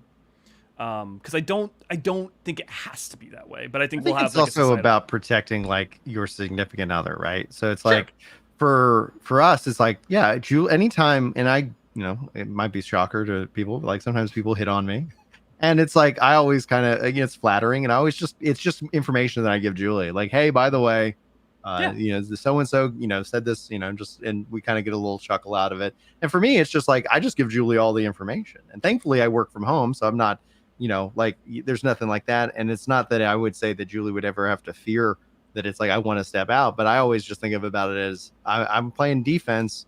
I'm not going to let myself, shock, because like I always find the guys who do that kind of thing are the ones who say I would never do that, and it's like, okay, like just always have that mindset. Like, no, I don't want to hurt this relationship. It's obviously about respect and trying to make anybody of the opposite gender feel comfortable, but it's like, perception is is a whole different thing. Like you grew up around a lot of girls, like you might end up finding yourself in a lulled state of like, oh, this was fine. And then somebody who had a whole different experience, maybe grew up around all brothers, they're like, whoa, like that's a red flag for me. Yeah, absolutely have 100%. So you're not wrong. Yeah.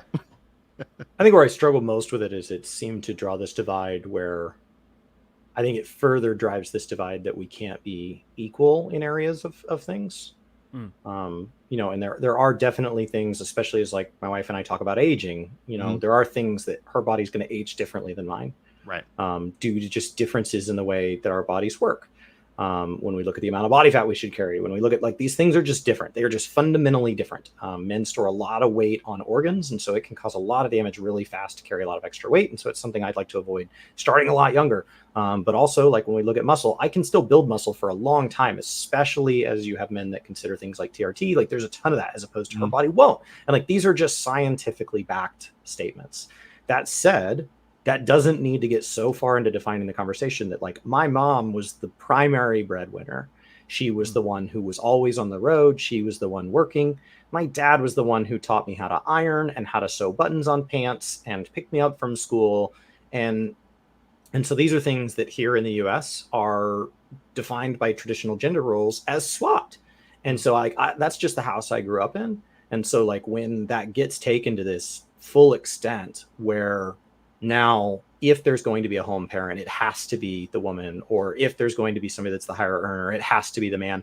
Like I disagree with those things. So I think my concern when we get into defining this is that we take one set of things that may be true and we let that expand over the entire conversation. And so when we look at respect, like it does come both ways. And some of these things are just basic respect for humans. I will hear people make a statement like, well, one of the things is that like, you know, men really like being complimented when they've lost weight. It's like, why was that an asterisk on there? And it's like, why is there anybody that loses weight? Why is there anybody that loses weight and doesn't want somebody to acknowledge it? And it's like, well, some people really like financial stability and it's based on, you know, are they part of this group?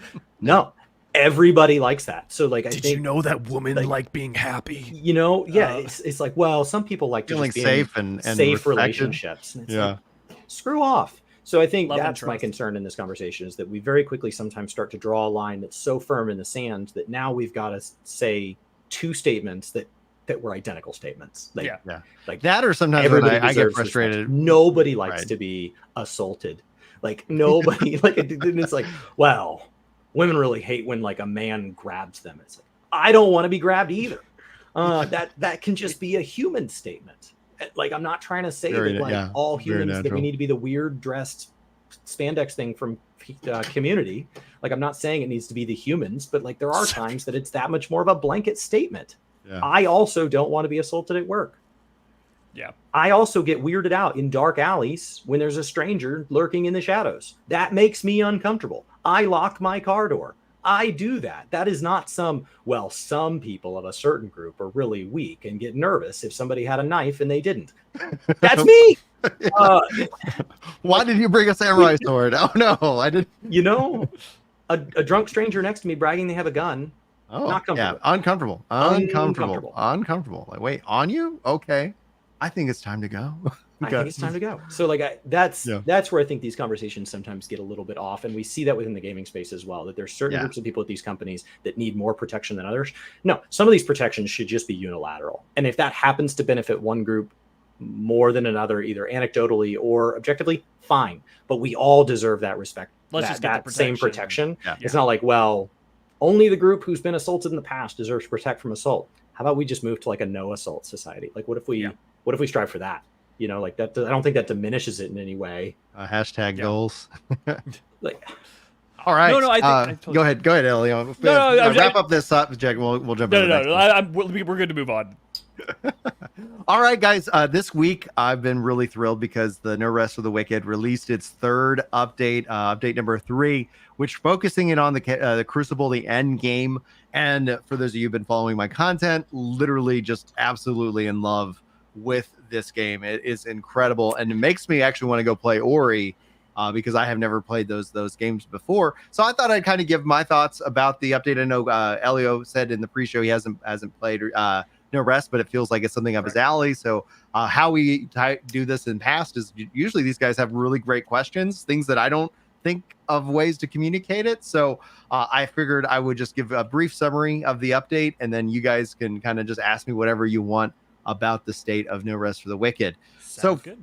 For those of you who don't know, it's a early access game, which I would classify just like with Force Gaming saying, I wish there was 2 labels for early access: polished early access versus early access. So this is one of the categories that I would call polished early access. You have a level cap of 30. You've got 100 odd weapons, and the weapons dictate your play style, but not the skills that you can equip. and so Isn't much that more. what beta was for? I feel like it should be like alpha access and beta access or something like that. I Like, we should agree.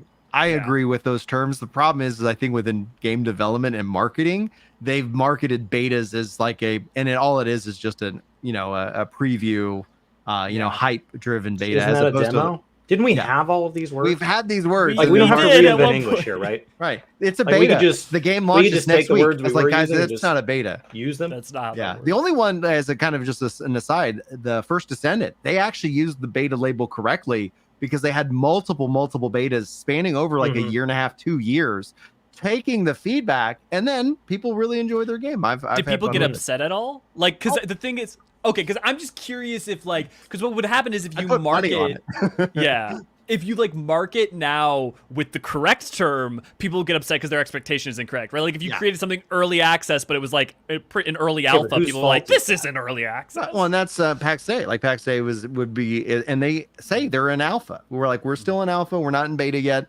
And that Ideally, is, aren't you like a Steve, what's his name, where you're coming out and making statements all the time so that people have a general idea whether or not to believe your stuff? the hope is there. But anyway, so I would say with no rest though, high quality. Like they really like, it's definitely that beta tier, but it's content. It needs more story, needs more things like that. Obviously, that's the frustration from some of the community. This update did not include additional story or brand new zones to go and explore, but they did heavily focusing on their Crucible, which is a roguelike now.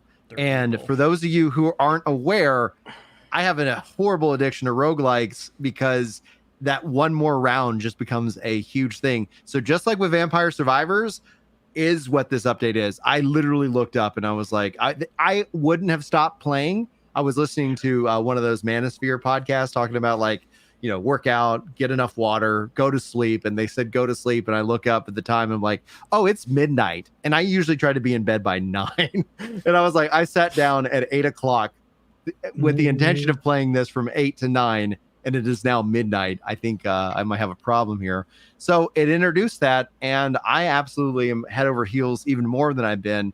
This seems to be an update that's going to consume a lot of hours, which is fun. And the fact that it's also in GeForce Now means I can play, downstairs and probably too long. So hopefully I'm not sleep deprived by tomorrow. But what do you guys, what would be some really good questions that you guys would have for me about the state of the game? So first question, so I guess most broadest question is, I've had this game pitched to me, and from what I've seen is that Diablo with some Souls-like elements. How true is that? It's more Souls-like than it is Diablo. In fact, I have gone to play Diablo 4, the latest season, a little bit, and I tell you, it overshadows Diablo in so many ways because the combat is the highlight, because it's not just about spamming your abilities.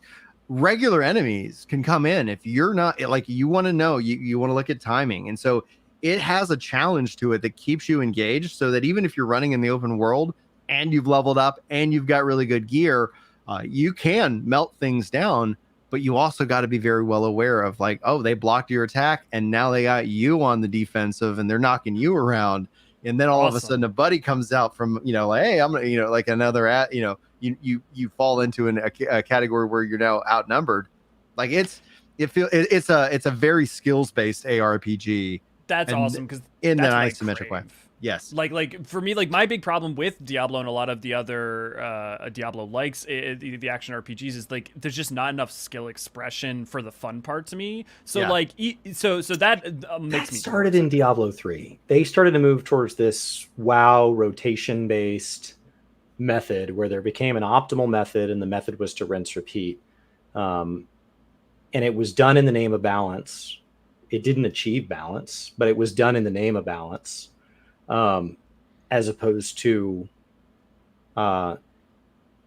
just letting games be fun. Like, is it easier to kill bugs or robots? I don't know. Which one's fun? And so like, there's just I think we've lost that in some of the big AAAs. I can't speak on behalf of, to say we've lost that in gaming a lot of times is not that I don't know that I'm actually educated enough on gaming as a whole to speak to that. I think there's been some research. I think lately there's been some real strength coming out of the indie market that tells me, like, when we say, oh, well, they're not doing that anymore, we're speaking about the AAA, and we're ignoring an entire group of devs who are like, that's all I've been doing. Yeah, I'm very So, tapped into that side lately, like the past have like you 5+ tried buying years. games that are under $20? Because they're crushing. So, and have been for a while. Like honestly, that's what's crazy. Is something about the market, at least within. I can only consume like English speaking outlets. At least within a lot of the English speaking media that I cover, is like there's almost something seen as less than about games that are under a certain price point. Yeah. Like, well, if they're only worth 10, they're probably not very good. And then all it takes is like buying one Vampire Survivors before you're like, should I only be buying games that are $3? See, that was the benefit of being broke, because I Like, could I could only buy a bunch afford of those games. So, like, does somebody have a bundle where I just get a new one of these every 8 days? there's enough of them out there. Yeah. Well, that's It'd be what the we're same seeing. price per year. Yeah. That's what we're seeing within the gaming, the innovation and that kind of vision where they're not trying to be the be all end all, have the highest fidelity graphics, all voice acted, and then all of a sudden you're like, oh wow, they really lean in on focusing on the gameplay. I listened to the Hot Ones episode with Ryan Reynolds and with why am I drawing a blank? Wolverine. Hugh Jackman. It looks good. Hugh I saw a Jackman. clip in shorts. I haven't. Hugh Jackman, on the and so we had Wolverine, we had Deadpool, and they were on Hot Ones, and it was wonderful. It was such a great interview. But he talked about, Ryan brought up the concept of having unlimited money and having all these, like, it doesn't mean that the art or the thing is better. Sometimes it's that having those restrictions are actually much better for you and for your vision. Necessity is the mother of invention. I'll tell you what. I mean, not to say, but this is kind of going back a little. You want enough resources that things are not like everyone's failing and exhausted and tired and feels insecure. But you don't want so much that people aren't having to come up with solutions. Yeah. I've heard that from multiple interviews out of that industry. They've talked about how like some of the best things that they've made was when they only had access to one camera. It's like, this is the camera we're going to use. Like having an entire trailer of equipment didn't necessarily make the shots better. Right. It all of a sudden obligated them to use all this equipment. And they're like, there was some advantage to when it's like, well, we're going to have to film this whole thing today. And like, we're going to get what we're going to get because we don't have 6 weeks on set. So you're good at editing. For No Rest for the Wicked, so I guess as someone who like has played a lot of roguelikes, but I don't tend to like enjoy roguelike for the sake of it, roguelikes for the sake of it. How much does the game either have currently or is promised to have for someone like me, who's probably fine also with having like a 20-hour or whatever good quality experience and then being done? So it's important to separate that the roguelike version of the game is just kind of a mode. It's called the Crucible. And so the whole game isn't a roguelike. Every time you die, you don't have to start over. The whole game's in, isometric, Souls-like action RPG. And then part of their end game is like, let's add in that roguelike thing for this. And it actually, I think, works really, really well. There's a couple of things that maybe we see them adjust because you run it, you can get upgrades, you can do so much more along those lines. And then you can take your weapons and your gear and exalt them. Now, they did take away the ability to have weapons and gear drop within the Crucible, which is how it was prior to the update. And so it'll be interesting to see if that does come back, because it does now incentivize the crafting and going out into the open world still, because that's where you're going to get the chests. That's where you're going to get the drops. I was going to ask. Yeah, that's going to be something interesting in the long run. Because the other problem is then if you have something like that in a game where why wouldn't you just do the roguelike over and over and over again in terms of being able to get just efficiency?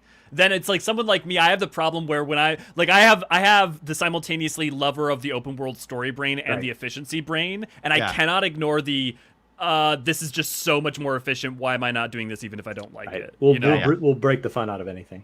Yeah, exactly. And then we get to the end and we have all the best items and we're like, and the final boss wasn't even challenging. You did that? There is a perk though. So the other thing about the roguelike is like, because Dynamite's like, how many echoes do you figure they ran yesterday? So you have a concept within the game that you get traces, which allow you to basically turn on buffs, and they use the buff system just like they do with the gear system. So just like where you've seen gear with different rarities, in No Rest, what they do is something different. Common gear is the most customizable, meaning you get gems, you slot it in, you get more skills, you get to set your custom thing based off of your gem drops, etc. It is the most flexible out of all the weapons. Rare is all positive impacts, but maybe not the biggest kind of boosts. Cursed, you get positive impacts and a negative trait. And then you have uniques, which are kind of your legendary tier. They did the same thing with the echoes. So you can get like various perks. And the perk that I honestly love the most is getting that 15%. Every hit could kill somebody instantly. And it's just when you just are going through and you're just surrounded and that procs and you're just like, holy crap, you just like wipe a floor. It feels so satisfying. But the negatives are there too. So it's like that in and of itself was like, are the perks only in the roguelike part of it? And yes. the Crucible? Okay. Yeah. And what you do is then you get a currency, that you can use to unlock upgrades, upgrade your weapons and gear and so much more. That is permanent, and you can take that out into the world as well. Cool. So there is a a permanence of progression that happens, and then that's just like every run is unique because you get different perks. You can re-roll the perks options that you can purchase, and then essentially it's like, okay, what do I want? What do I want on this run? And it takes that stuff that we love about Diablo. I want to just pulse out electricity from my body. Okay, well, I'm going to pick on that perk. Or I want it when I attack, it's going to drop lightning on somebody. Cool, I'll take that perk.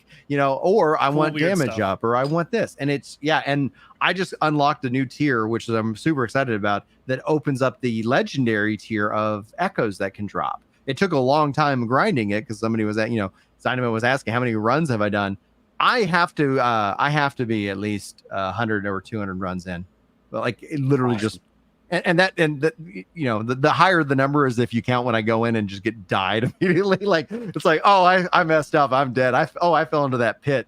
That counts as a run. That counts as a run. How many times have I made it to the Echo Knight? I think easily 25 times I've made it all the way to the end without dying, but I've died a lot. Nice. It's a challenging game. When dying is fun, I think that's a core of a good game. Yeah. If you learn from it, right? Yeah. If you garner something from it, as long as the kind of game where you feel like you've learned so much that halfway through you're like, I kind of want to die now. Mm-hmm. Like when you're playing like a Sim City, and you're like, I kind of want to start a new city. Like there's something that's like, wow, I'm so much better already. Yeah. I can't wait until I get to restart because I'm just going to be so much better next time. Yeah. So weirdly specific question that you guys might not have an answer to, but I wonder if someone in the chat does. Is it more Dark Souls or is it more Neo? Have you guys played Neo? I haven't played Dark Souls or Neo. My first Souls-like was Elden Ring.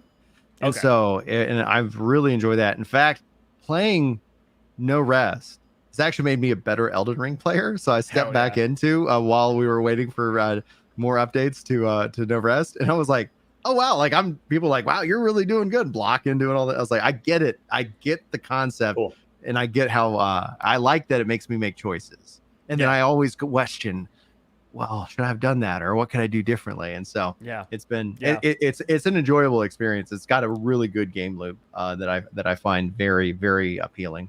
You definitely find it because like one of the other things I struggle with is I kind of don't love the loot. I love like loot gather, but I don't love loot grind in terms of like just getting a whole bunch of things and like, okay, after 4 hours I might get one thing that's kind of interesting and use it. So like what you're describing with the system of like the curse and other things is exciting because I like the idea of like, okay, you're gonna find a bunch of things and there's pros and cons to it all, so there's reasons to adapt and change. That makes me more excited. Exactly. And then also that makes every run you're like, oh man, I really hope I see that perk. And there's been times where I tell you like I have not seen that that cursed perk of like get the insta kills. I've got one that's like might be a 2% chance of, and it's like at that 15 mark, it felt so silly. Have you played Hades? I have both Hades and Hades 2. I have not played it, and we will get that. I will fix that because that's gonna be up your alley. Yeah, it's gonna be right up my alley. The guys, I know we got a late start on the show. I know we wanted to talk about the difficulty curve in Final Fantasy XIV. I do apologize. Again, today is Annie's birthday, and I'm going to go take her to Chick-fil-A. That's what she wants. So we're going to wrap up this show. We're gonna save that as a topic for next week. Chick-fil-A? Of course. Chick-fil-A? Actually, she said rice, and I took her to a food court after Build-A-Bear, and we looked at all the different kinds of rice, and she said Chick-fil-A? Chick-fil-A. Of course. Done. Easy. I was like, they have Mexican rice, they have Asian rice, they have Cajun rice, they have all these different rice. I was like, which rice do we want? And she's like, chicken nuggets. American rice. You're right. Chicken nuggets are the best rice. They are the best rice. They are absolutely the best rice. And so anyway, guys, thank you guys so much for joining us. Thank you, Elio and Chris. I'm glad that we got to hang out. if you guys got to see any of the pre-show that Elio and I did, we were talking some Final Fantasy and more. I'm going to probably toss that over on the MMO channel for that discussion video itself. And we'll be back next week. By the way, Chris, if you're able, you need you to run the show because I'm actually out of town. So we will see. We are trying to hit 50 shows a year, and we'll go from there. I'm going to run a different intro for the outro, and then that way we don't make everybody deaf in this case. So thanks to everybody. Well, don't forget to use code here. WORK2GAME for 0% off on your next purchase of nuggets. And go get some nuggies. Yeah. Get some nuggies. It'll get you full price at any retailer. Wherever things are sold. Elio, where can people find you, sir? Yeah, you can find us over at Eorzean Archives over on the YouTubes. Mainly that's where you'll see content coming out probably in the next month or so as I come back to content creation. You also catch our streams over at T Live or the Eorzean Archives YouTube channel. T Live is where you'll find the random stuff that we do and the like just reading lore and nonsense. And the MSQ replays is where you'll find us on Eorzean Archives. And those will be starting up hopefully in about a month. Cool. Excellent. Chris, where can people find you? Gaming Kinda is where I have a video I'm working on right now, and I have some shorts coming up, and then that Brian helped me with some AI stuff, learning, and then I've got some things coming out, and then I don't know, I don't know if we'll do it. It seems insane, but I would love to share a journey on an old house. I've watched some channels do it, and I think the thing I don't understand most is isn't it inherently doxing? Isn't that just so? And so but I see channels do it and it doesn't seem to end poorly. I think most people aren't committed to doing something about it unless you're really successful. Right. So just keep it under 1 billion subs. You might be fine. Okay. But at that point, if you're getting that many subs, I mean, you've got the I don't care money, right? At that point, you're probably making enough to be okay, this is the house that I fixed, but actually I'm living in the one 3 doors down. With guns just pointed at I wonder that about Colin. I don't think Colin Furs lives in that house. I think they moved out of that house years ago. And I think that's why they can have a hole in a driveway for 2 years. There you go. I would have loved to. I mean, I guess his wife knows him, but to bring up the question, okay, hey, can I? There was an escalator instead of a staircase that you had to chase. There was a hill. It was a treadmill. There was a treadmill as the staircase for a while. Come on, there's no way that was real. I mean, it is if it's not your house, but his kids weren't going up a treadmill to go to bed. Stay tuned for Old House Watch, the podcast, capitalism, and all the good stuff. We'll talk about it all here. And so thank you guys so much for tuning in. We will be back next week, maybe. If not, we'll definitely be back in 2 weeks. So see you guys, everybody. And we'll see you next week.